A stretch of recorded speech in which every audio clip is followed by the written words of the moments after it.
Once in ancient Japan, there lived a wise and renowned Zen master named Haruki.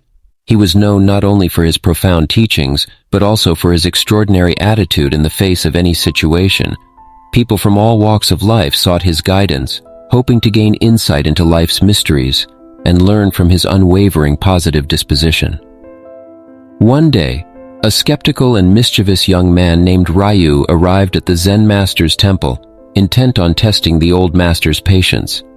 Ryu had heard tales of Haruki's unshakable attitude and wanted to see if he could provoke him into losing his composure. As Ryu approached the temple, he noticed the serene atmosphere that enveloped the place. The gardens were meticulously tended, and the temple itself emanated a sense of tranquility. Inside, he found Master Haruki sitting peacefully, sipping tea.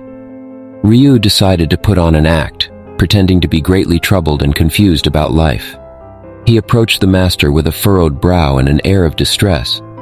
"Master Haruki," Ryu said, "I have traveled far to seek your wisdom. Life is full of suffering and misery. I feel lost and without purpose. How can I find peace and happiness?" Haruki looked at Ryu calmly and smiled warmly, seeing through the young man's facade.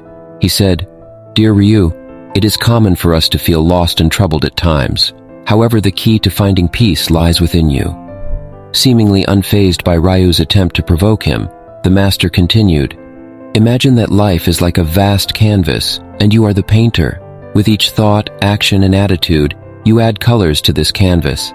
If you fill it with darkness, your world will appear gloomy. But if you choose to add vibrant and positive hues, your life will transform into a masterpiece." Ryu was taken aback by the simplicity of the response.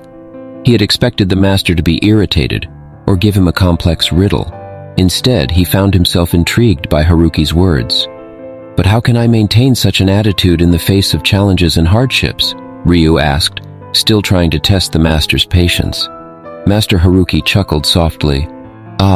The art of maintaining a positive attitude is like tending to a garden. You must cultivate it every day.